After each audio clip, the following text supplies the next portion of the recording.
سيدي سندي غوثي ويا مددي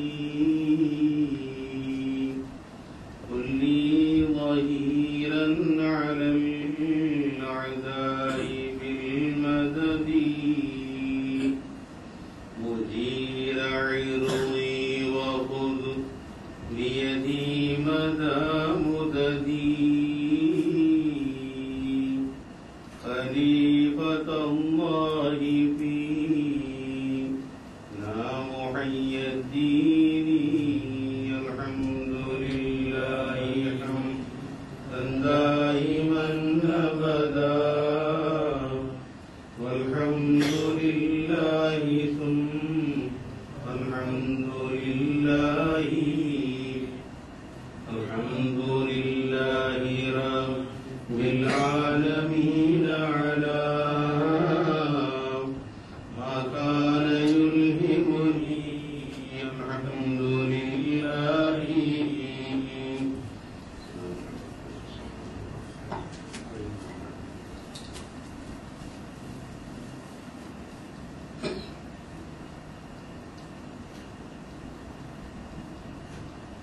بسم الله الرحمن الرحيم الحمد لله رب العالمين والعاقبة للمتقين والصلاة والسلام على رسوله سيدنا محمد وآله وأصحابه أجمعين. الصلاة والسلام عليك يا سيدي يا رسول الله خذ بيدي قلت حيلتي أدركني. رضينا بالله ربا وبالإسلام دينا وبمحمد صلى الله عليه وآله وصحبه وسلم نبيا ورسولا وبمحيي الدين عبد القادر الجيلاني رضي الله تعالى عنه شيخا ومرشدا عدد خلق الله ورضا نفس الله وزنة عرش الله ومداد كلمات الله. أعوذ بالله من الشيطان الرجيم بسم الله الرحمن الرحيم قل يا عبادي الذين أسرفوا على أنفسهم لا تقنطوا من رحمة الله إن الله يغفر الذنوب جميعا إنه هو الغفور الرحيم. கண்ணியத்திற்குரிய இறைநேச செல்வர்களே, அன்பார்ந்த சகோதரர்களே, அஸ்ஸலாமு அலைக்கும் வரஹ்மத்துல்லாஹி வபரகாத்துஹு. அன்பிற்கினியவர்களே, அல்லாஹ் சுப்ஹானஹு வ தஆலா தனது அருள்மறை குர்ஆன் ஷரீஃபில் குல் நபியே நீங்கள் சொல்லுங்கள், யா இபாதியல்லதீன அஸ்ரஃபு அலா அன்ஃபுஸிஹிம், தங்களுக்கு தாங்களே தீங்கிழைத்துக் கொண்டிருக்கின்ற எனது அடியார்களே, லா தக்னதூ மின் ரஹ்மத்தில்லாஹ், அல்லாஹ்வினுடைய அருளிலிருந்து நீங்கள் நம்பிக்கை இழந்து போக வேண்டாம், ஆதரவற்று போக வேண்டாம். நிச்சயமாக அல்லாஹ் இன்னல்லாஹ யக்ஃபிரு ذுனூப ஜமீஆ, எல்லா பாவங்களையும் அவன் மன்னிக்கின்றான். இன்னஹு ஹுவல் கஃபூருர் ரஹீம், நிச்சயமாக அவன் அருள் மிக்கவன், இரக்கமுடையவன் என்று தனது அருள்மறை குர்ஆன் ஷரீஃபில் தனது ஹபீப் ஸல்லல்லாஹு அலைஹி வஸல்லம் அவர்களை நோக்கி சொல்லும்படியாக சொல்கின்றார். உன் நபியே சொல்லுங்கள் என்று சொல்லி, எனது அடியார்களே, ரசூலுல்லாஹி ஸல்லல்லாஹு அலைஹி வஸல்லம் அவர்களை சொல்லும்படியாக சொல்கிறார். எனது அடியார்களே, நீங்கள் பாவம் இழைத்துக் கொண்டு தங்களுக்கு தாங்களே பாவம் இழைத்துக் கொண்டிருக்கின்ற எனது அடியார்களே என்று அழைத்து, நீங்கள் அல்லாஹ்வினுடைய ரஹ்மத்தில் இருந்து அவனுடைய அருளில் இருந்து நம்பிக்கை இழந்து விட வேண்டாம். நிச்சயமாக எல்லா பாவங்களையும் அவன் மன்னிக்கின்றான், மன்னிப்பவனாக இருக்கிறான் என்று சொல்லுங்கள் என்று. அருமைக்குரியவர்களே, அண்ணலும் பெருமானார் ஸல்லல்லாஹு அலைஹி வஸல்லம் அவர்கள் ஷஃபீஉல் முذ்னிபீன், பாவிகளுக்கெல்லாம் மன்றாடக்கூடியவர்கள். நாளை மஹ்ஷரில் அவர்கள் மூலமாகத்தான் மன்றாட்டம் பெற்றுத்தான் சொர்க்கத்திலே நாம் நுழைய முடியும். அப்படிப்பட்ட பாவிகளின் மீது கிருபையுடையவர்களான ஸல்லல்லாஹு அலைஹி வஸல்லம் அவர்களை விழித்து இந்த வார்த்தையை சொல்கிறார். எனது அடியார்களே என்று அழையுங்கள். அப்துல் நபி இபாதி யா இபாதி, என்னுடைய அடியார்களே என்று சொல்லி அழையுங்கள். அல்லாஹ்வுடைய அருளிலிருந்து அவர்கள் நிராசை ஏற்பட்டுவிடக்கூடாது. அல்லாஹ்வினுடைய அருளிலிருந்து நம்பிக்கை இழந்து விடக்கூடாது. நிச்சயமாக அல்லாஹ் மன்னிக்கிறவனாகவே இருக்கிறான். உலகத்தில் தோன்றுகின்ற ஒவ்வொரு மனிதனும் பாவத்தில் தான் விழுந்து கிடக்கிறான், நபிமார்களை தவிர. நபிமார்கள் மஅசூமீன்கள், பாவமற்றவர்கள். பிறப்பிலிருந்து அவர்கள் மறைகின்ற வரையில் அல்லாஹ்வினுடைய பாதுகாப்பில் உள்ளவர்கள். அவர்களை கூட இன்று சிலர்கள் துணிந்து அவர்களும் பாவம் செய்யக்கூடியவர்கள் தான், அவர்களும் தவறிழைத்தவர்கள் தான் என்று நாக்கூசாமல் சொல்லக்கூடிய காலத்தில் நாம் வாழ்ந்து கொண்டிருக்கின்றோம். அருமைக்குரியவர்களே, ஒரு மனிதன் பாவம் செய்கிறான் என்றால் அவனுடைய பாவத்திலிருந்து விடுதலை பெறுவதற்கு அல்லாஹ்வினிடம் மன்றாட வேண்டும், அல்லாஹ்வினிடம் தௌபா செய்தாக வேண்டும். ஒவ்வொரு மூமின் முஸ்லிம்கள் மீதும் தௌபா செய்வது வாஜிபாக இருந்து கொண்டிருக்கிறது, கட்டாய கடமை. பாவ மீட்சி பெற வேண்டும் என்றால் 3 ஷரத்துகளை நமக்கு சொல்லித் தருகிறார்கள். செய்த பாவத்திலிருந்து தவிர்த்து கொள்வது, செய்துவிட்ட தவறுகளில் இருந்து நீங்கி விடுவது ஒன்று. அடுத்து செய்த தவறுகளை நினைத்து வருந்துவது. நாம் இப்படிப்பட்ட தவறை செய்து விட்டோமே, இப்படிப்பட்ட நிலையில் நாம் தள்ளப்பட்டு விட்டோமே என்று செய்துவிட்ட தவறுகளை நினைத்து வருந்துவது. செய்த தவறுகளில் இருந்து நீங்குவது, செய்துவிட்ட தவறுகளை நினைத்து வருந்துவது. அடுத்து இனி அந்த தவறின் பக்கம் நான் போக மாட்டேன், இனி ஒரு காலமும் அந்த தவறை நான் செய்ய மாட்டேன் என்று மனதால் உறுதி கொள்வது. இது பாவத்திலிருந்து அவன் மீட்சி பெறுவதற்குரிய வழிகளாகும். இது அல்லாஹ்வுக்கும் அவனுக்கும் அடியானுக்கும் மத்தியில் நிகழ்ந்துவிட்ட பாவங்களுக்கு இப்படிப்பட்ட ஷரத்துகளை நமக்கு சொல்லித் தருகிறார். ஆனால் தன்னுடைய சகோதரர்கள் அல்லாஹ்வினுடைய அடியார்களுக்கும் மத்தியில் ஏற்படுகின்ற தவறுகளை அவர்கள் மன்னிக்காத வரையில் அல்லாஹ் மன்னிப்பதில்லை. தன்னுடைய சகோதரர்களுக்கு மத்தியில் இழைக்கின்ற தீங்குகளுக்கு, அநீதங்களுக்கு அவர்கள் நாம் மன்னிப்பு தேடியே ஆக வேண்டும். அவர்கள் மன்னிக்காத வரையில் அல்லாஹ் மன்னிப்பதில்லை. ஸல்லல்லாஹு அலைஹி வஸல்லம் சொன்னார்கள், அல்-கீபத்து அஷத்து மினல் ஸினா, புறம் பேசுதல் விபச்சாரத்தை விட கொடியது என்று சொல்கிறார். ஏன் கீபத், புறம் பேசுதல் என்றால் தன்னுடைய சகோதரனை பற்றி, தன்னுடைய சகோதரனுடைய செய்திகளை பேசுவதுதான். அவன் மன வருந்தும்படியாக அவனை குறித்து குறை கூறுவதுதான் கீபத். அவன் இல்லாத இடத்தில் பேசுவது. இந்த குற்றத்திற்கு அல்லாஹ்விடத்தில் மன்னிப்பு கேட்டால் மன்னிப்பு கிடைக்காது. அது யாரை பற்றி பேசி இருக்கிறோமோ அவர்களிடத்திலே சென்று, நான் தங்களை பற்றி இப்படி குறை சொல்லித்திருந்தேன், இன்னார் இடத்தில் நான் இப்படி பேசி இருக்கிறேன் என்று சொல்லி அவரும் அதை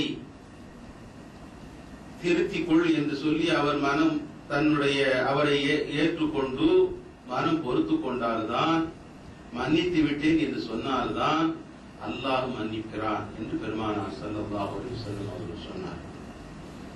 அருமைக்குரியவர்களே, இது பிறரை பற்றி புறம் பேசுதல், பொல்லாங்குரைத்தல், தவறான கருத்துக்களை பரப்புதல், அவர்களுடைய மானத்தை போக்கும்படியான செய்திகளை சொல்லுதல், இப்படிப்பட்ட குற்றங்களுக்கெல்லாம் அவர்களிடத்திலே போய் தேடி சென்று மன்னிப்பை பெற்றாக வேண்டும்.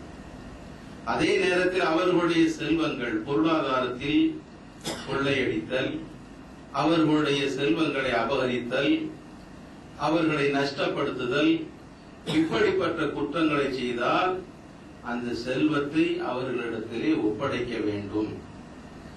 அவர்கள் ஒப்புதல் இல்லாமல் அபகரிக்கப்பட்ட செல்வங்களை அவர்களிடத்திலே சென்று ஒப்படைத்து அபூ தேடி கொள்ள வேண்டும். இல்லை என்றால் அது அல்லாஹ் இடத்தில் மன்னிப்பை பெற்றுத் தராது. அவர்கள் மன்னிக்காத வரையில், பாதிக்கப்பட்டவர்கள் மன்னிக்காத வரையில் அல்லாஹ் அவர்களை மன்னிப்பதில்லை. ஆக இரண்டு குற்றங்கள், அல்லாஹ்வுக்கு மத்தியில் நாம் செய்கின்ற குற்றங்களை நேரடியாக நாம் தௌபா செய்கிற வரையில் அல்லாஹ் மன்னிப்பதில்லை. தௌபா செய்தே ஆக வேண்டும். பாவங்கள் செய்கிறவனுடைய உள்ளத்தில் அந்த கரும்பள்ளி படர்ந்து இறுதியில் அவனை ஈமானில் கூட ஒரு பாதிப்பை ஏற்படுத்தி விடுகின்றது.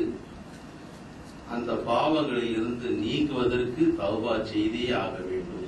தௌபா செய்வதனுடைய நிபந்தனை இனி பாவம் செய்ய மாட்டேன் என்று உறுதி கொள்வது, தன்னுடைய பாவத்தை நிறைத்து வருந்துவது, அந்த பாவத்தில் இருந்து நீங்குவது, திருந்துவது. ஆக மூன்று ஷரத்துக்கள். அல்லாஹ்வினுடைய அடியார்களுக்கு மத்தியில் அவர்களுடைய பொருள்களை அபகரித்தால் அவர்களிடத்தில் ஒப்படைப்பது, அல்லது புறம் பேசுதல் போன்ற பாவங்களை செய்திருந்தால் நேரடியாக சென்று அவர்களிடத்தில் அபூ தேடுவது.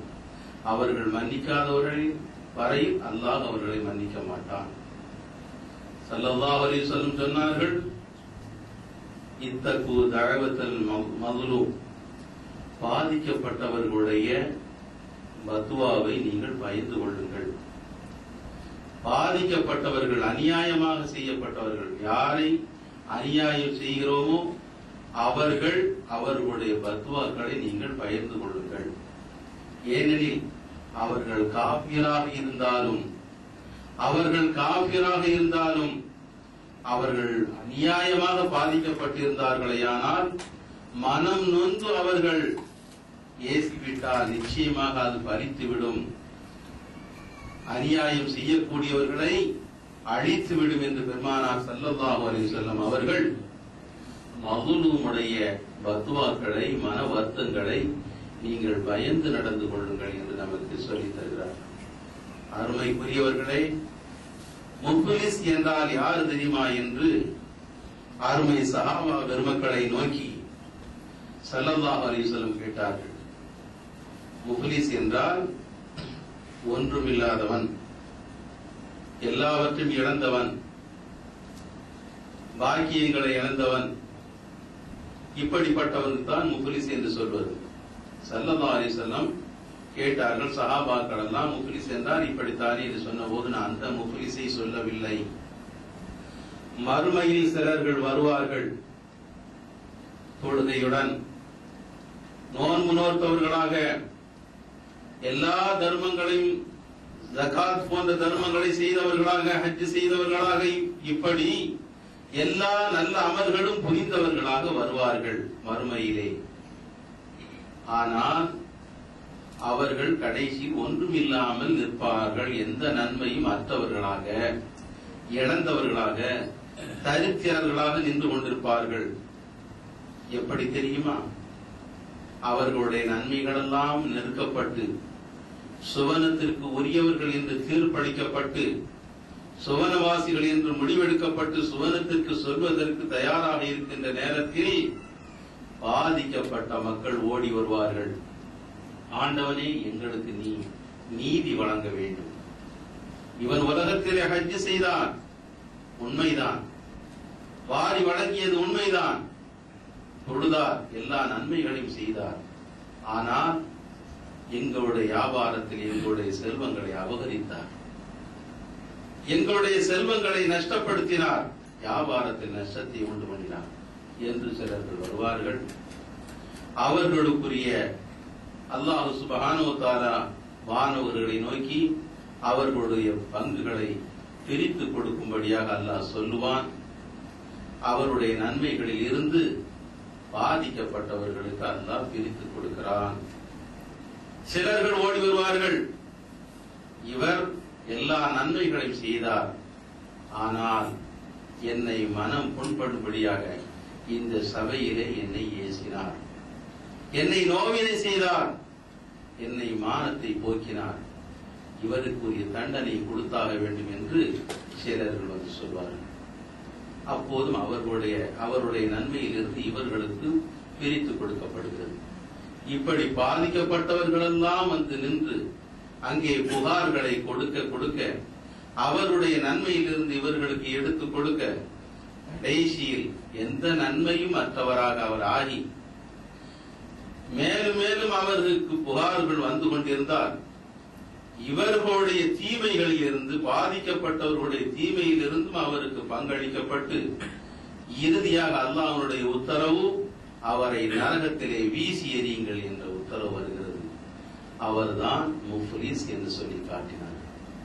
உலகத்தில் நன்றாக நல்லமர்களை செய்தவர்தான், இரவு பகலாக தொழுதவர்தான், ஹஜ் செய்தவர்தான், நன்மைகளை வாரி வழங்கிக் கொண்டிருந்தவர், நன்மையான செயல்களிலே ஈடுபட்டவர்தான். இறுதியாக அவருடைய நிலை என்ன ஆயிற்று?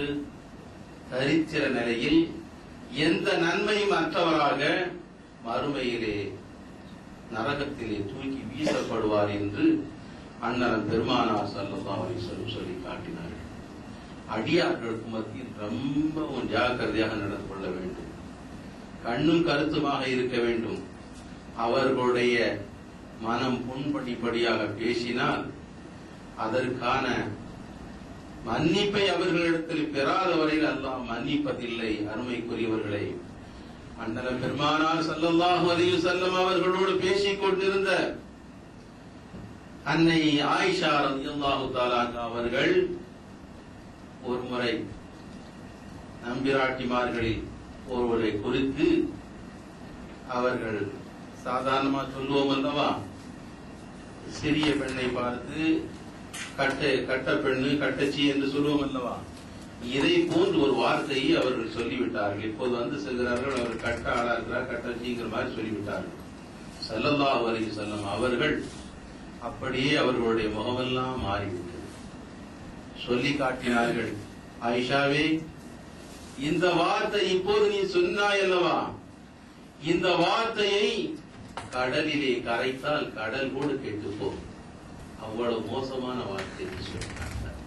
சாதாரணமாக நாம் பேசக்கூடிய வார்த்தை தான், சாதாரணமாக ஒருவர் சொல்லக்கூடிய வார்த்தை தான். இதை கூட ஸல்லல்லாஹு அலைஹி வஸல்லம் அவர்கள் அன்னை ஆயிஷா ரலியல்லாஹு தஆலா அன்ஹா அவர்களோடு பேசிக் கொண்டிருக்கின்ற நேரத்தில், அவர்களோடு அன்போடு பேசிக் கொண்டிருக்கின்ற நேரத்தில் இந்த வார்த்தை சொன்ன மாத்திரத்தில் எவ்வளவு கடுமையாக கண்டித்திருக்கிறார்கள், சிந்தித்து பார்க்க வேண்டும். அடியார்களுக்கு மத்தியில் நாம் நேசபாசத்தோடு இருக்க வேண்டும். அவர்களுக்கு மத்தியில் செய்கின்ற கொடுமைகள், அவர்களுக்கு மத்தியில் இழைக்கின்ற தவறுகளை அல்லாஹ் மன்னிப்பதில்லை. அவர்கள் மன்னிக்காத வரையில் அவர்களை மன்னிப்பதில்லை. ஸல்லல்லாஹு அலைஹி வஸல்லம் அவர்கள் சொல்லித் தருகின்றார்கள். அருமைக்குரியவர்களே, யா அய்யுஹல்லதீன ஆமனு தூபு இலல்லாஹி தௌபத்தன் நசூஹா, இஸ்திக்ஃபாரை பற்றி, மக்ஃபிரத் தேடுவதை பற்றி குர்ஆனில் அநேக இடங்களில், நிறைய இடங்களில் அல்லாஹ் இடத்தில் நீங்கள் சரணடையுங்கள், அல்லாஹ் இடத்தில் மன்னிப்பு கோரிக்கொண்டே இருங்கள்.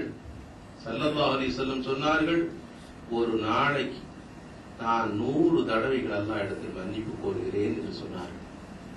முன்பின் பாவங்கள் மன்னிக்கப்பட்டவர்கள், பரிசுத்தமாக்கப்பட்டவர்கள், மஅசூமின் என்று பாதுகாக்கப்பட்டவர்களுக்கெல்லாம் தலைவராக இருக்கக்கூடியவர்கள்.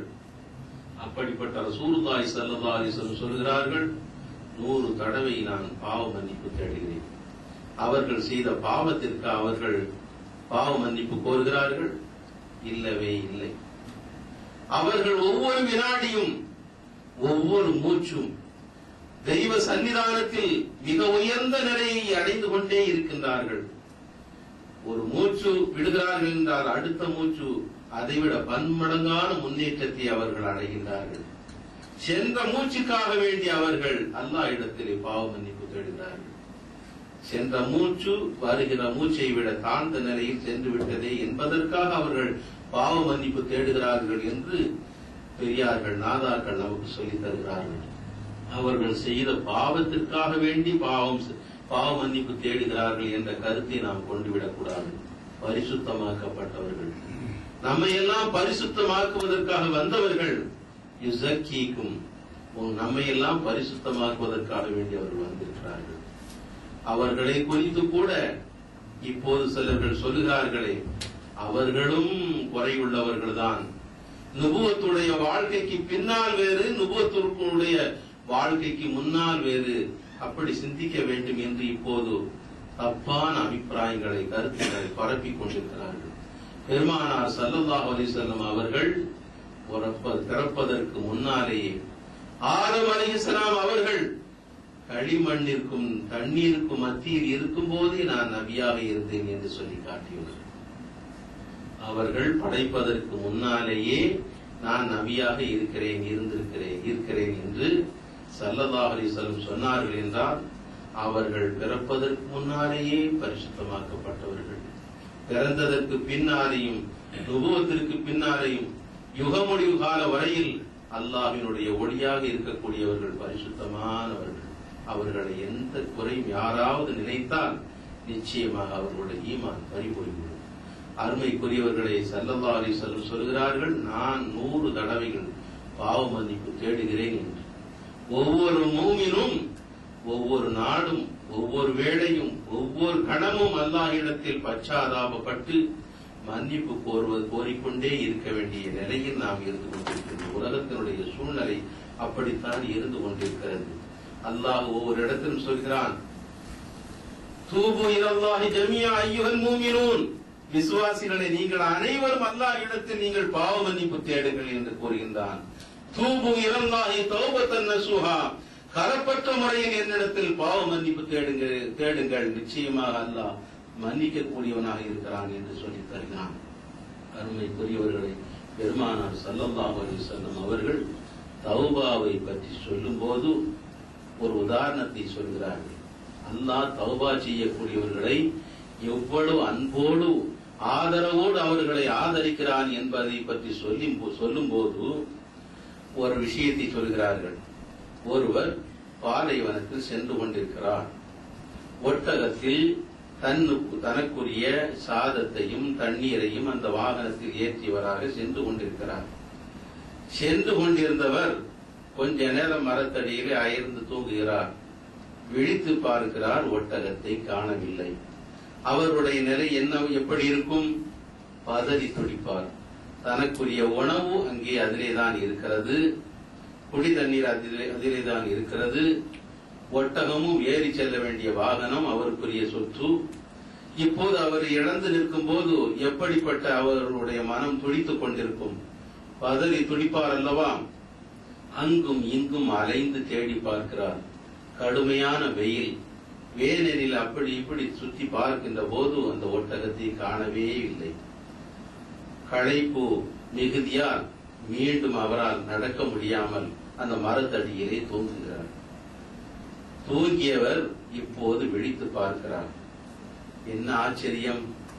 இழந்த ஒட்டகை அங்கே இருக்கிறது, அவருடைய உணவு குடிது நீர் எல்லாமே அங்கே இருக்கிறது. இப்போது பார்த்தவர் எப்படி மகிழ்ச்சி அடைவார்? எழுந்திருக்கிறார், ஒட்டகத்தை பார்க்கிறார், கண்ணை நம்ப முடியவில்லை. எங்கெல்லாமோ தேடி அலைந்தும் கிடைக்க பெறாத ஒட்டகம் இப்போது நம் முன்னே நிற்கிறதே என்று நினைக்கும் போது அவர் சந்தோஷத்தினுடைய உச்சத்துக்கே செல்வார் அல்லவா? ஸல்லல்லாஹு அலைஹி வஸல்லம் அவர்கள் இந்த உதாரணத்தை சுட்டிக்காட்டி, இப்படித்தான் தன்னை விட்டு விலகிச் சென்ற அடியான் தன் பக்கம் நோக்கி வருகின்ற நேரத்தில் பாவத்தில் உலகத்தினுடைய சூழ்நிலையின் காரணமாக, நஃப்ஸினுடைய தூண்டுதலின் காரணமாக, ஷைத்தானுடைய பிடியிலே வீழ்ந்து தத்தளிக்கின்ற நேரத்தில், பாவத்தினுடைய சேற்றிலே சிக்கி தவித்துக் கொண்டிருக்கின்ற அவன் இப்போது தன் உணர்வு பெற்றவனாக நாளை மறுமையிலே அல்லாஹ்வினுடைய முன்னிலையிலே நிற்க வேண்டுமே, இதற்கு பதில் சொல்லியாக வேண்டுமே என்ற கவலையின் காரணமாக, செய்துவிட்ட தவறுக்காக வேண்டி வருந்தி தன்னை வருத்தி அல்லாஹ்வினிடத்திலே பச்சாதாபப்பட்டு அழுது புலம்பி கேட்பதை இந்த ஒட்டகத்தை இழந்தவர் மீண்டும் பெறுகின்ற நேரத்தில் எந்த அளவிற்கு சந்தோஷம் அடைவாரோ அதை போன்று அல்லாஹ் தன்னுடைய அடியான் தன்னை நோக்கி வந்து விட்டான் என்று சொல்லி ஆனந்தம் அடைகிறான். அல்லாஹ் சுப்ஹானஹு வ தஆலா ஆனந்தம் அடைகிறான். அவனை அப்படியே அரவணைத்து அவனுடைய பாவங்களை எல்லாம் மன்னித்து அவனுக்கு மீண்டும் ஒரு புது வாழ்வை அல்லாஹ் அளிக்கிறான் என்று பெருமானார் ஸல்லல்லாஹு அலைஹி வஸல்லம் சொல்லி காட்டுகிறார்கள். அருமைக்குரியவர்களே, ஒரு பெரும் தவறை செய்தவரை பற்றி பெருமானார் ஸல்லல்லாஹு அலைஹி வஸல்லம் சொல்கிறார்கள். ஒருவர் 99 கொலையை செய்கின்றார். 99 வாழ்க்கையிலேயே மிக கொடுமையான தவறுகளை, கொலைபாதகம் என்பது மிக கடுமையான பாவம் அல்லவா? அப்படி 99 கொலைகளை செய்து இப்போது அவர் மனதிலே வருந்துகின்றார்.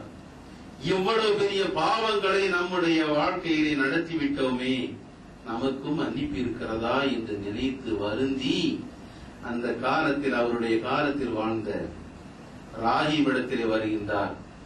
ஒரு அமீர் இருப்பார்ல, அந்த மாதிரி அமீர்கிட்ட வந்து கேட்கிறாரு, மசாலா கேட்கிறாரு. அவரு, என்னங்க அமீர் சாஹிப் சொல்லுங்கண்ணா, நான் இப்படி ஒரு 99 கொலைகளை செய்துட்டு வந்து நிக்கிறேன், அல்லாஹ் என்ன மன்னிப்பானா அப்படின்னு அவர்கிட்ட வந்து அவரு இதுல இருந்து நமக்கு ஒரு விடுதலை கிடைக்காதான் நினைச்சுக்கிட்டு வந்து கேட்கிறாரு. உடனே அமீர் சாஹிபு, அவர் சொல்றதான மார்க்கத்தை பற்றி விளங்கி இருக்க மாட்டார, உடனே சொல்கிறார், 99 பாவமா, என்னங்க இவ்வளவு பெரிய அநியாயத்தை செய்துட்டு வந்து இதுக்கு மன்னிப்புங்கிறீங்களா? இதுக்கு மன்னிப்பு கிடைக்குமா? அல்லாஹ் மன்னிப்பானா? இவ்வளவு பெரிய கொடுமையை செய்துட்டு வந்து எங்கிட்ட வந்து கேட்கிறீங்களான்னு சொல்லி அமீர் சொன்ன உடனே அவர் பார்த்தாரு, இப்ப மன்னிப்பே இல்லையங்க மார்க்கத்துல, மன்னிப்பே இல்லைன்னா இப்ப 100 வச்சுக்கிடுவோமே, உங்களை ஒரு சீவு போட்டாரு, 100 முடிச்சிட்டாரு. 100 முடிச்சுட்டு மீண்டும் வர்றாரு, என்னப்பா இப்படி நம்ம வாழ்க்கை பூரா இப்படி கழிஞ்சுக்கிட்டு இருக்குது, இதுக்கு ஒரு விடுதலை கிடைக்காதா அப்படின்னு நினைச்சு விசாரிக்கும் போது ஒரு இடத்துல ஒரு பெரியவங்க இருக்கிறாங்க, அந்த ஞானம் தெரிஞ்சவங்க, அவங்கள்ட்ட போய் கேளுங்கன்னு சொல்லி அந்த காலத்துல சொல்லப்பட்டது. அவர் அங்க தேடி வந்தார். வந்து கேட்டாரு, பெரியவங்களை உங்களை பத்தி நான் கேள்விப்பட்டு தான் வர்றேன், 99 கொலைகளை செய்துட்டு ஒரு மனுஷன்கிட்ட போய் கேட்டேன், ஒரு ராஹிப்கிட்ட போய் கேட்டேன், அவர் மன்னிப்பே இல்லைன்னு சொன்னாரு. இப்போது நான் உங்கள்கிட்ட வந்து கேட்கிறேன், 100 கொலையை செய்து வந்து நிக்கிறேன், அல்லாஹ் இடத்துல எனக்கு மன்னிப்பு உண்டுமா என்று ஏக்க பெருமூச்சு விட்டு கேட்டாரு.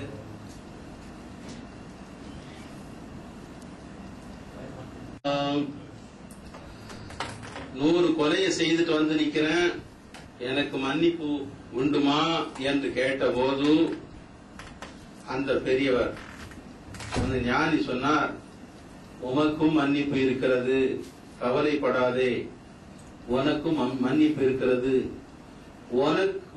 உன்னை மன்னிப்பதற்கும் அல்லாஹுக்கும் இடையில் எந்த தடையும் இல்லை, நிச்சயமாக அல்லாஹ் மன்னிப்பான், மன்னிக்க கூடியவன். ஆனால் நீ ஒன்று செய்ய வேண்டும், நீ உன்னுடைய சூழ்நிலையின் காரணமாக, உனக்கு பக்கத்தில் வாழ்கின்றவர்களுடைய சூழ்நிலையின் காரணமாக இந்த மனோநிலைக்கு நீ தள்ளப்பட்டு விட்டாய். உன் பகுதியில் கொடுமையாளர்கள் வசிக்கின்ற இடமாக இருக்கிறது, அதனால் இப்படிப்பட்ட மனோநிலையில் நீ வாழ்ந்து கொண்டிருக்கிறாய். இதை விட்டு இந்த கெடுதி தரக்கூடிய பகுதியை விட்டு நீ நகர்ந்து அதோ கொஞ்சம் தூரம் இருக்கிற நல்லோர்கள் வாழ்கின்ற, வணக்க சீலர்கள் வாழ்கின்ற, சாலிகங்கள் இருக்கின்ற அந்த இடத்திற்கு நீ சென்று அவர்களோடு நீ வாழு. உன்னுடைய மனோநிலை திருத்தம் பெறும், உன்னுடைய மனதில் இறை பக்தி உண்டாகும், அல்லாஹ் இடத்தில் நீ மன்னிப்பு கேடு கிடைக்கும் என்று சொன்னபோது சரி என்று சொல்லிவிட்டு நான் அந்த ஊருக்கே செல்கிறேன் என்று சாலிகீன்கள் வாழக்கூடிய, நல்லவர்கள் வாழக்கூடிய அந்த புண்ணிய பூமியை நோக்கி அவர் பயணப்படுகிறார். வந்து கொண்டிருக்கின்ற வழியில் அவருடைய நசீப் மௌத் ஏற்படுகிறது, மௌத்தாகி விடுகிறார். பெருமானார் ஸல்லல்லாஹு அலைஹி வஸல்லம் அவர்கள் சொல்லித் தருகின்ற ஹதீஸ் சொல்லுகிறார்கள், அவர் மௌத்தாகி விடுகிறார். இப்போது வானவர்கள் வருகிறார்கள். அதாபுக்குரிய வானவர்களும் ரஹமத்துக்குரிய வானவர்களும் வந்து நிற்கிறார்கள். ரெண்டு பேர்களுக்கு மத்தியில போட்டி. இவருடைய ரூஹ நான் தான் கொண்டு போவேன்ட்டு ரஹமத்துடையவர்கள் சொல்கிறார்கள். அதாபுக்குரியவர்கள் சொல்கிறார்கள், இல்ல இந்த ரூஹ நாங்க தான் கொண்டு போவோம். அந்த மனுஷன் 100 கொலையை செய்துட்டு கொடும் பாவியா இருக்கிறாரு, தௌபாவும் செய்யல, அதனால நாங்க இவருடைய ரூஹ நாங்க தான் கொண்டு போவோம்னு நிக்கிறாங்க. ரெண்டு பேருக்கும் தகராறு. ரஹமத்துடைய மலக்குகளுக்கும் அந்த அதாபு செய்யக்கூடியவர்களுடைய அந்த மலக்குகளுக்கும். இந்த நிலையில் அல்லாஹ் தஆலா மனித ரூபத்திலே ஒரு மலக்கை அனுப்பி வைக்கிறான். அவர் அவங்க சொன்னாங்க, நீங்க ரெண்டு பேரும் தகராறு வந்து சரியில்லை. அவரு கொடுமையான ஆளு, 100 கொலைகளை செய்துட்டு தான் வந்திருக்கிறாரு, இறந்து போனாரு.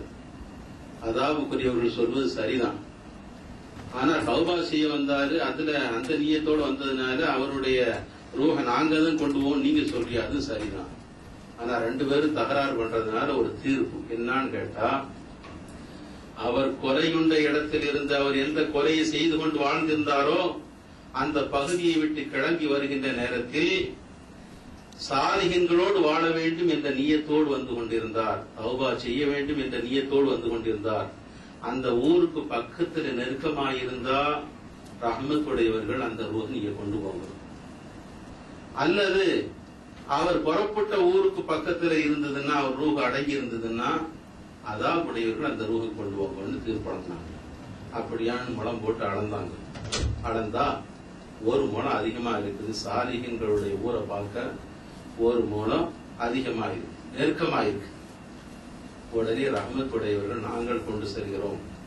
சாலிஹீன்கள் வாழக்கூடிய பகுதியை நோக்கி அவர் எடுத்து வைத்த அடி நெருக்கமாக இருக்கிறது, அல்லாஹ்வின்பால் தௌபா செய்ய வேண்டும் என்ற ஒரு புனிதமான நோக்கத்தோடு பயணப்பட்டிருக்கின்றார், நாங்கள் எடுத்துச் செல்கிறோம் என்று அவர்கள் எடுத்துச் சென்றார்கள் என்று பெருமானார் ஸல்லல்லாஹு அலைஹி வஸல்லம் சொல்லித் தருகிறார்கள். 100 கொலையை செய்தவர், 100 கொலைகளை செய்துவிட்ட மாபாவிக்கு அவருடைய எண்ணம் தௌபா செய்ய வேண்டும், சாலிஹீன்கள் பகுதியில் வாழ வேண்டும் என்ற நியத்தின் காரணமாக அல்லாஹ் சுப்ஹானஹு வ தஆலா மன்னிப்பை கொடுக்கிறான் என்றால் சிந்தித்து பார்க்க வேண்டும்.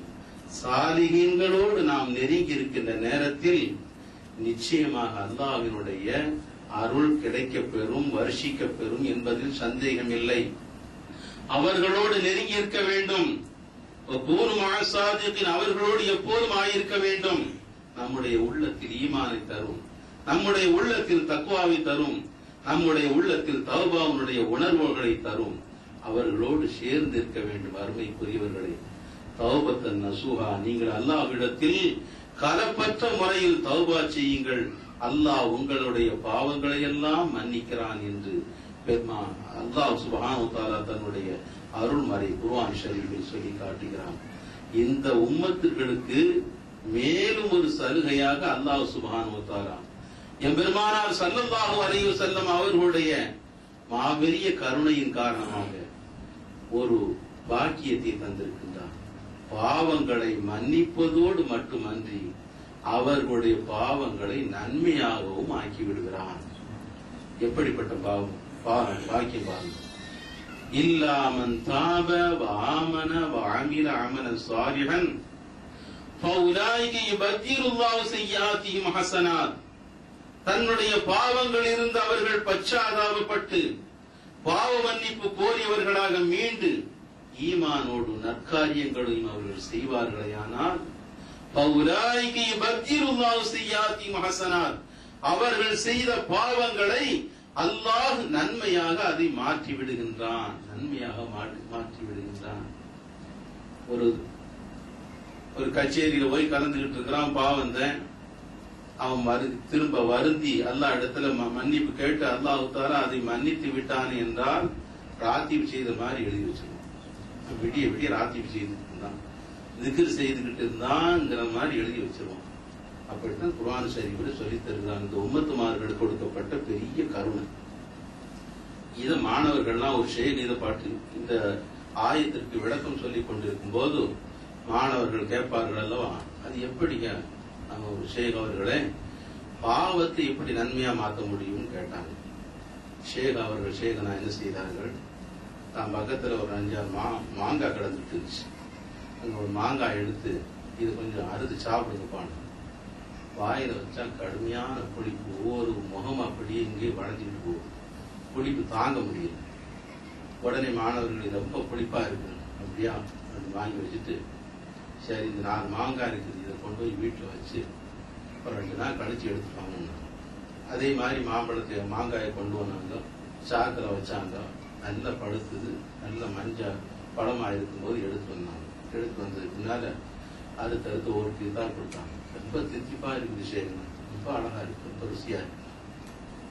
அப்போ கேட்டா அந்த உஸ்தாது கேட்டார்கள் மாணவர்களை பார்த்து, அப்பா 2 நாளைக்கு முன்னால இதை கீறி தந்தேன், அறுத்து தந்தனே, உங்க முகங்களையெல்லாம் பார்க்க முடியாம சகிக்க முடியாம இருந்துச்சு, அவ்வளவு புளிப்பா இருந்துச்சுன்னு சொன்னியட, இப்ப அதே மாங்காய்த்தானே உங்களுக்கு நான் கீறி தருகிறேன், அறுத்து தருகிறேன், இப்ப எப்படி இருக்குது, இப்ப ரொம்ப ருசியா இருக்குதுன்னு சொல்றியட, நீங்க எதுல கொண்டு போய் வச்சீங்க அப்படின்னு கேட்டா, சாக்குல வச்சிருந்தோம், அந்த உஷ்ணத்தினால அது பழுத்து இருக்குதுன்னு சொன்னாங்க. அப்படியா, அப்ப அந்த சாக்குல உள்ள இனிப்பு இதுல வந்து நுழைஞ்சிடுச்சா அல்லது இதுல உள்ள புளிப்பு அந்த சாக்குல நுழைஞ்சிட்டான்னு கேட்டா, மாணவங்களுக்கு ஒண்ணு சொல்ல முடியுது. இனிப்பு எப்படி இந்த பழத்தின் உள்ளே நுழைந்தது, கசப்பு இதனுடைய புளிப்பு எங்கே வெளியேறியது, அல்லாஹ் எப்படிப்பட்ட அற்புதத்தை இந்த மாம்பழத்தின் மாங்காயில் ஏற்படுத்தி இருக்கிறான். இதை போன்றுதான் புளிப்பு வெளியேறுகின்ற நேரத்தில் அதனுடைய எங்கிருந்து இனிப்பு உள்ளே நுழைகிறது அல்லவா, அதே போன்று அல்லாஹ் பாவங்களை மன்னித்து விட்டால், பாவ அழுக்குகளை வெளியேற்றி விட்டால், அல்லாஹ்வினுடைய கருணை ஹசனாத்துகள் உள்ளே தானாக வந்து விடுவார். அல்லாஹ் அந்த பாவங்களை எல்லாம் மாற்றி நன்மைகளாக மாற்றி விடுகிறான் என்ற ஆயத்திற்கு விளக்கத்தை தருகிறார். அருமைக்குரியவர்களே, ஆதம் அலைஹிஸ்ஸலாம் கனியை அவர்கள் சாப்பிட்டார்கள், சொர்க்கத்தை விட்டு வெளியேறினார்கள். 18 ஆண்டு காலம் அவர்கள் அல்லாஹ் இடத்தில் அழுது புலம்பினார்கள்.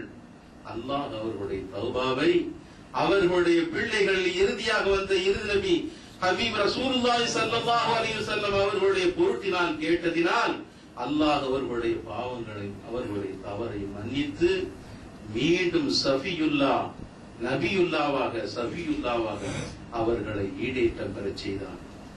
அதே தான் அந்த ஆதமுக்கு உண்மையாக நீங்கள் பிறந்தவர்களாக இருந்தால் நீங்கள் தௌபா செய்யக்கூடியவர்களாக இருக்க வேண்டும். இப்லீஸும் பாவம் செய்தான், அல்லாஹ்வினுடைய அம்ருக்கு அல்லாஹ்வினுடைய கட்டளைக்கு மாறு செய்தான். ஆதமுக்கு பணிய வேண்டும் என்று சொன்ன நேரத்தில், சுஜூது செய்ய வேண்டும் என்று பணித்த நேரத்தில் மாறு செய்தான். அதன் காரணமாக அல்லாஹ் அவனை சபித்து இந்த உலகத்திலே வெளியேற்றி விட்டான். அவனும் சொர்க்கத்தில் இடமளிக்கவில்லை, சபிக்கப்பட்டவனாக வெளியேற்றப்பட்டான். ஆனால் அவன் இதுவரை மன்னிப்பு கோரவில்லை.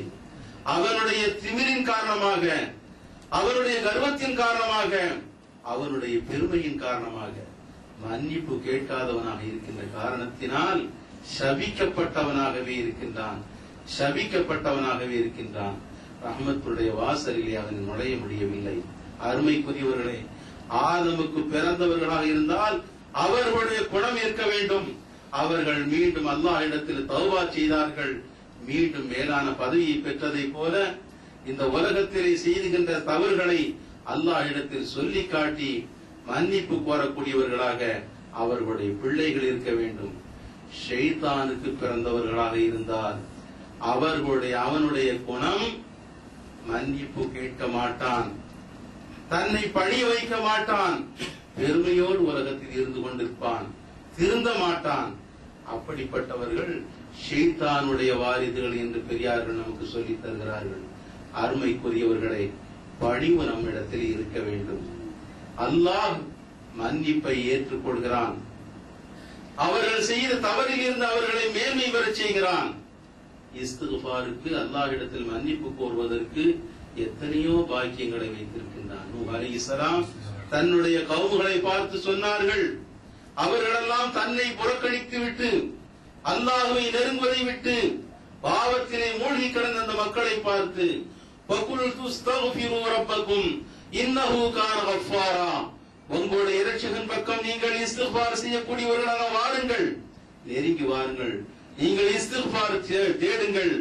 இன்னஹு கான கஃபாரா, அவன் மிக்க மன்னிக்கக்கூடியவனாக இருக்கிறான், மிக்க அருள் புரிவனாக இருக்கின்றான். இன்னஹு கான கஃபாரா, அவன் மன்னிப்பை வழங்கிவிட்டால் யுர்சிலு ஸமா அலைக்கும் மித்ராரா, வானத்தில் இருந்து மழையை பொழிய வைப்பான். சையதுனா அபுல் ஹஸன் அலி ஷாதுலி ரலியல்லாஹு தஆலா அன்ஹு அவர்களிடத்தில் வந்த அவர்களுடைய சீடர்களில் ஒருவர் கேட்கின்றார், நாயகமே, என்னுடைய தோட்டமெல்லாம் வறண்டு போய் கிடக்கிறது, மழை இல்லை, தண்ணீர் இல்லை, கிணறு வத்தி போயிருக்கிறது, ஏதாவது ஒரு நக்ஷா எழுதி தாங்கன, ஏதாவது எழுதி தாங்கன, நான் ஓதுறேன்னு கேட்ட போது இஸ்திக்ஃபார் செய்ப்பா, போய் இஸ்திக்ஃபார் நிறைய ஓதுன்னு சொல்லிவிட்டாங்க. சரி நாயகமேன்னு போயிட்டாரு. அடுத்த ஒரு நபர் வந்தாரு, நாயகமே, எனக்கு ஆண் குழந்தை இல்லாம இருக்குது, துஆ செய்யுங்க, ஏதாவது எழுதித்தாங்க, நான் ஓதுறேன் அப்படின்னு கேட்டாரு.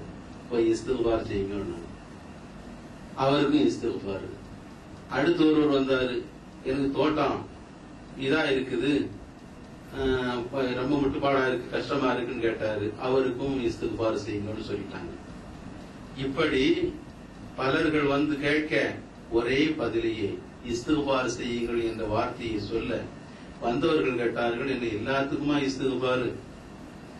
ஒவ்வொரு ஆளும் ஒவ்வொரு காரியத்தை ஒவ்வொரு ஹாஜத்தை கொண்டு உங்களிடத்தில் முறையிடுகிறார்கள், தாங்கள் சொல்லக்கூடிய வார்த்தை ஒரே முறை ஒரே அடிப்படையிலே இருக்கிறதுன்னு கேட்ட உடனே நானா சொல்றேன்பா, அல்லாஹ் சொல்றான், நூஹ் அலைஹிஸ்ஸலாம் மூலமா சொல்லி தர்றான், ஃபகுல்து அஸ்தக்ஃபிரு ரப்பக்கும் இன்னஹு கான கஃபாரா, நீங்கள் ஊரெல்லாம் வறண்டு இருக்கிறது, செழுமை இல்லை, எல்லா மக்களும் பஞ்சத்தால் வாடி கிடக்கிறார்கள் என்று கேட்கிறீர்கள்.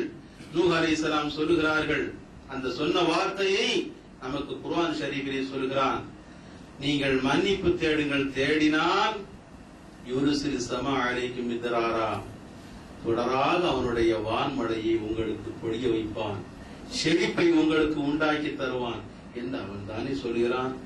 யுர்சிலு ஸமா அலைக்கும் மித்ராரா வ யும்திதுக்கும் பிஅம்வாலின் வ பனீன், கஷ்டமா இருக்குது, முட்டுப்பாடா இருக்குது, வீட்டுல செலவுக்கு பணம் இல்ல, வந்து கேட்கிறார், ஏதாவது எழுதித்தாங்கன்னு கேட்கிறியோ, அல்லாஹ் சொல்கிறான், வ யும்திதுக்கும் பிஅம்வால், உங்களுக்கு நீங்கள் இஸ்திக்ஃபார் செய்தா உங்களுடைய செல்வத்துல பரக்கத்து தருவான், உங்களுடைய கஷ்டங்களை போக்குவான். அல்லாஹ் குர்ஆனிலே சொல்கிறான். குழந்தை இல்லையே என்று வந்து கேட்கிறீர்கள், ஆண் குழந்தை வேண்டும் என்று கேட்கிறீர்கள், வயும்திதுக்கும் பிஅம்வாலின் வ பனீன், உங்களுக்கு ஆண் குழந்தையா தருவேன், நீங்கள் இஸ்திக்ஃபார் செய்யுங்கள். நூஹ் அலைஹிஸ்ஸலாம் வாயினால சொல்ல வைக்கிறான். வயும்திதுக்கும் பிஅம்வாலின் வயஜஅல் லக்கும் ஜன்னாத்தி வயஜஅல் லக்கும் அன்ஹாரா, உங்களுக்கு தோட்டம் துறவுகளை தருவான், ஆறுகளை எல்லாம் பெருக்கெடுத்து ஓடச் செய்வான். அல்லாஹ் வாக்களிக்கிறான். ஒரே பதிலையை கூறினார்கள். அருமைக்குரியவர்களே, நாம் நன்றாக சிந்தித்து பார்க்க வேண்டும்.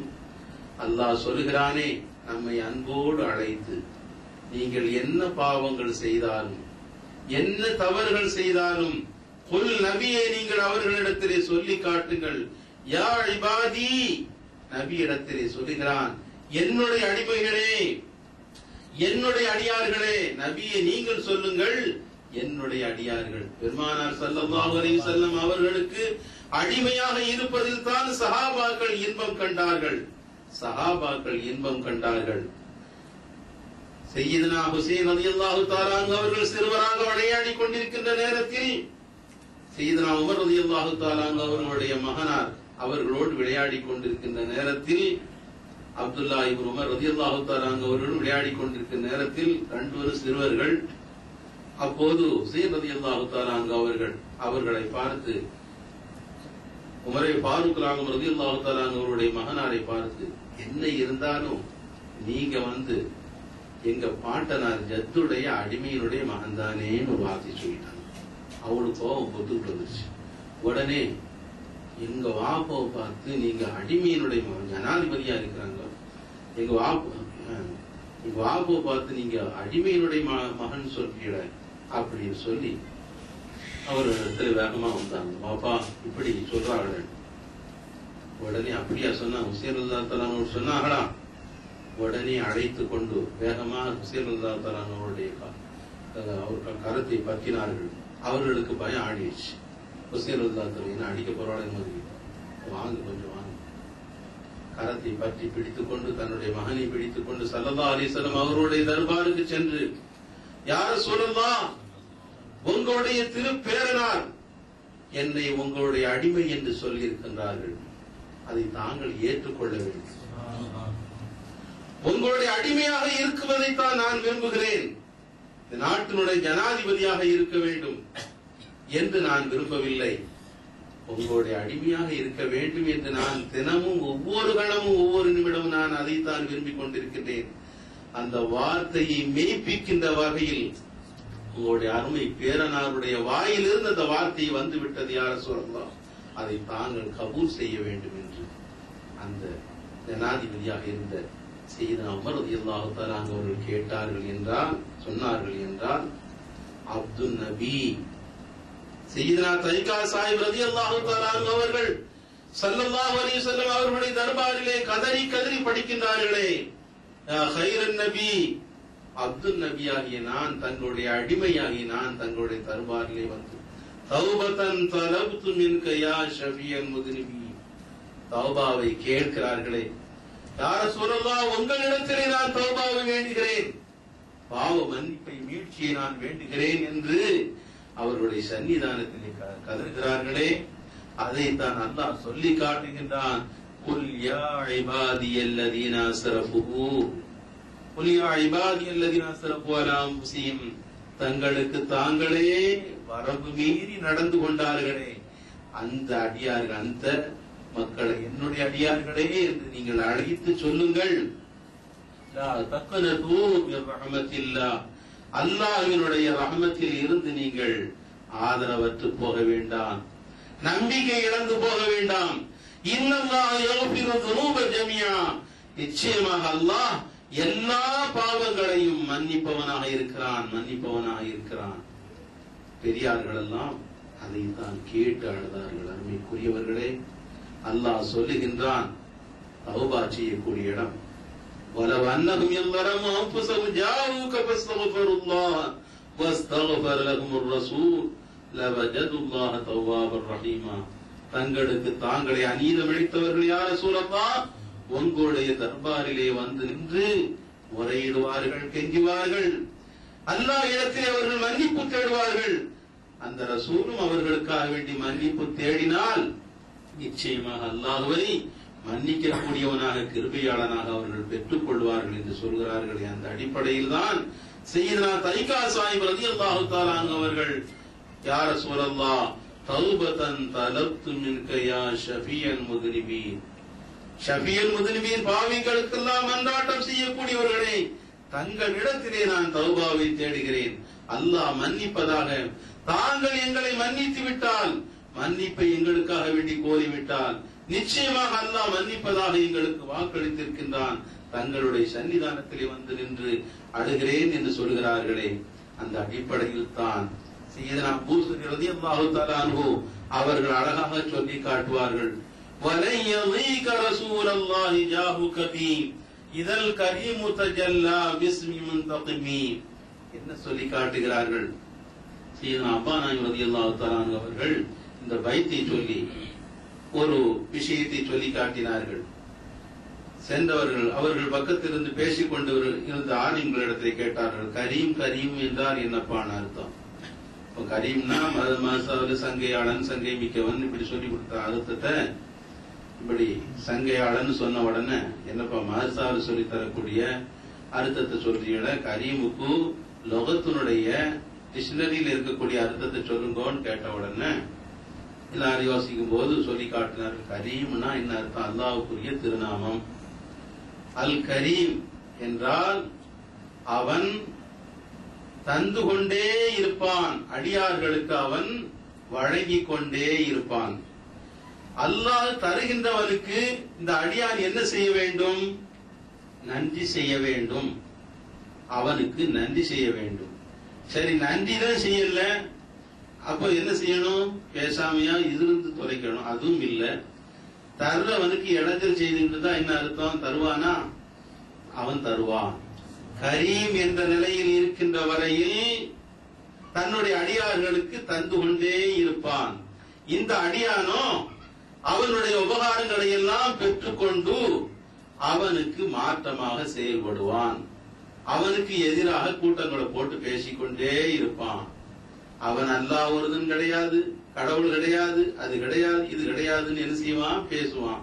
அல்லது அல்லாஹ்வுடைய சிபாத்துகளை மறுப்பான், அல்லது ரசூலுல்லாஹி ஸல்லல்லாஹு அலைஹி வஸல்லம் அவர்களுடைய சிறப்புகளை குறைச்சு, இப்படி அல்லாஹ்வுக்கு எது எது கோபம் வருமோ அந்த இடைஞ்சலை எல்லாம் செய்துகிட்டு இருப்பான். ஆனா அல்லாஹ் கொடுத்துக்கிட்டே இருப்பான். இதுதான் கரீம்ங்கிற வார்த்தை. அல்லாஹ் கொடையாளன், கொடுத்து கொண்டே இருப்பான். தன்னுடைய அடியார்கள் எப்படி நடந்தாலும் அவர்களுக்கு கொடுத்து கொண்டே இருப்பான். எதுவரையில்? கரீமாக இருக்கின்ற வரையில் கொடுத்து கொண்டிருப்பான். ஆனால் அதே அல்லாஹ் முன்தகிம், அல் முன்தகிம், பழிவாங்கக்கூடியவன் என்ற நிலையில் திரும்பிவிட்டால், அவன் பழிவாங்கக்கூடியவன். அவனுடைய திருநாமங்களில் அல் முன்தகிமு ஒரு திருநாமம், அவனுடைய சிபாத்துகளில் ஒன்று. அவன் பழிவாங்கக்கூடியவன். கஃபாராக இருக்கின்ற வரையில் அல்லாஹ் மன்னித்துக் கொண்டே இருப்பான், மன்னிப்பை பெற்றுக் கொண்டே இருக்கலாம்.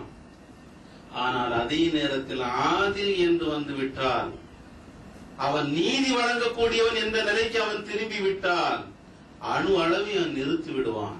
பாவங்களில் ஒவ்வொன்றையும் நிறுத்து காட்டி விடுவான்.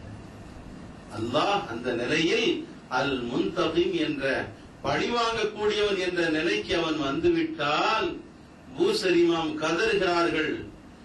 ஸல்லல்லாஹு அலைஹி வஸல்லம் அவர்களுடைய தர்பாரில் இருந்து கதறுகிறார்கள், அவர்களுடைய சன்னிதானத்தில் இருந்து கதறுகிறார்கள்.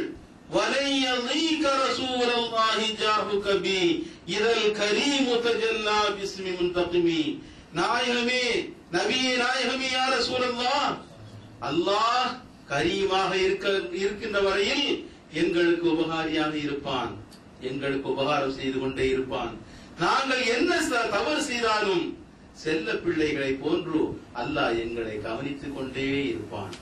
ஆனால் அடியார்கள் மீது, எங்கள் மீது முன்தகிம், லுன்திகாம், தண்டிக்கக்கூடியவன், பழிவாங்கக்கூடியவன் என்ற நிலைக்கு அவன் திரும்பிவிட்டால், அவனுடைய தஜல்லி மாறிவிட்டால், யா ரசூலல்லாஹ், இப்போது எங்களுக்கு என்ன வழி இருக்கிறது?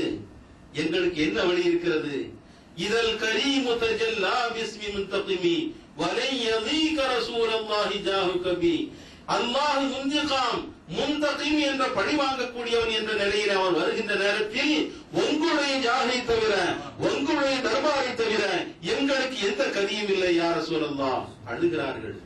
உங்களுடைய தர்பாரை தவிர, உங்களுடைய தர்பார் விசாலமானது, பாவிகளை எல்லாம் அழைக்கக்கூடிய திருக்கரங்கள் உங்களுடைய கரங்கள். உங்களுடைய சன்னிதானத்தில் வந்துவிட்டால் அல்லாஹ் வாக்களித்திருக்கின்றான், நீங்கள் அவர்களிடத்தில் இருக்கின்ற வரையில் அல்லாஹ் அவர்களை வேதனை செய்ய மாட்டான், வேதனை செய்ய மாட்டான். லுன்திகாம் என்ற நிலையில் அவன் அந்த இடத்தில் வரவே மாட்டான். நிச்சயமாக கரீமாவையே அவனாகவே இருப்பான். அல்லாஹ் சொல்லித் தருகிறார்கள். ஸல்லல்லாஹு அலைஹி வஸல்லம் அவருடைய தர்பாரை நின்று கொண்டு கதறுகிறார்கள். அந்த நேரத்தில் உங்களுடைய ஜாதுதான் எங்களை காப்பாற்றும் என்று சொல்லித் தருகிறார்கள். அருமைக்குரியவர்களே, பெருமானார் ஸல்லல்லாஹு அலைஹி வஸல்லம் அவர்களை அண்மினிக்க வேண்டும். பாவத்திலிருந்து நாம் மீட்சி பெறுவதற்கு, பச்சாதாபப்படுவதற்கு இப்படிப்பட்ட சன்னிதானங்களில் நின்று நாம் கேட்கின்ற நேரத்தில் நிச்சயமாக அல்லாஹ் தஆலா மன்னிப்பவனாக இருக்கின்றான். தவ்வாபர் ரஹீமாவாக அல்லாஹ்வை நாம் பெற்றுக்கொள்ள வேண்டும் என்றால் ஸல்லல்லாஹு அலைஹி வஸல்லம் அவர்கள் நமக்காக வேண்டி கையேந்த வேண்டும். அவர்களுடைய நாயிபுகளாக இருக்கின்ற கௌதுமார்கள், குத்துபுமார்கள், மஷாயிகுமார்கள் நமக்காக வேண்டி பிரார்த்தனை செய்தால் நிச்சயமாக அல்லாஹ் தஆலா அதன் காரணமாக நமக்கு இறங்கக்கூடியவனாக இருக்கின்றான். அவர்களுடைய சன்னிதானத்தை நாம் பிடித்தவர்களாக இருக்க வேண்டும். ஒவ்வொரு பெரியார்களும் அப்படிப்பட்ட நாதாக்களை அவர்களை அண்மினிப்பதன் மூலமாகத்தான் மாபெரிய பாக்கியங்களுக்கு உரித்தானவர்களாக இருந்தார்கள். இம்மையிலும் சரி, மறுமையிலும் சரி, கபருடைய வாழ்க்கையிலும் சரி, சிராத்துல் முஸ்தகீம் பாலத்திலும் சரி, எல்லா இடங்களிலேயும் இந்த நாதாக்களுடைய உதவி நமக்கு தேவைப்படுகிறது. பெருமானார் ஸல்லல்லாஹு அலைஹி வஸல்லம் அவர்களுடைய உதவி நமக்கு தேவைப்படுகிறது. அப்படிப்பட்ட நாதாக்களின் மூலமாக வசீலாவாக கொண்டு அல்லாஹ்விடத்தில் நாம் நெருங்கினால் நிச்சயமாக அல்லாஹ் மன்னிப்பவனாக இருக்கின்றான். எல்லாம் வல்ல அல்லாஹ் மன்னிப்புக்குரிய மாதம், மகஃபிரத்தை தருவதாக வாக்களித்திருக்கின்றான், ரஹமத்தை பொழிவதாக வாக்களித்திருக்கின்றான், இத்துப்பு நீரான் என்ற நரக விடுதலை அளிப்பதாக அல்லாஹ் வாக்களித்திருக்கின்றான். அப்படிப்பட்ட இந்த புண்ணியமான மாதத்தில் எம்பெருமானார் ஸல்லல்லாஹு அலைஹி வஸல்லம் அவர்களுடைய பொருட்டாலும் கிருபையாலும் நம்முடைய பாவங்களையெல்லாம் மன்னித்து அவைகளையெல்லாம் மறைத்து பரிசுத்தமாக்குவானாக. பெருமானார் ஸல்லல்லாஹு அலைஹி வஸல்லம் அவர்களுடைய நல்ல ஆசிக்கும் அல்லாஹ்வினுடைய கிருபைக்கு உரித்தானவர்களாக நம்மை எல்லாம் ஆக்கி அருள் புரிவானாக. வாஹிர் தாவானா அல்ஹம்துலில்லாஹி ரப்பில் ஆலமீன். அஸ்ஸலாமு அலைக்கும்.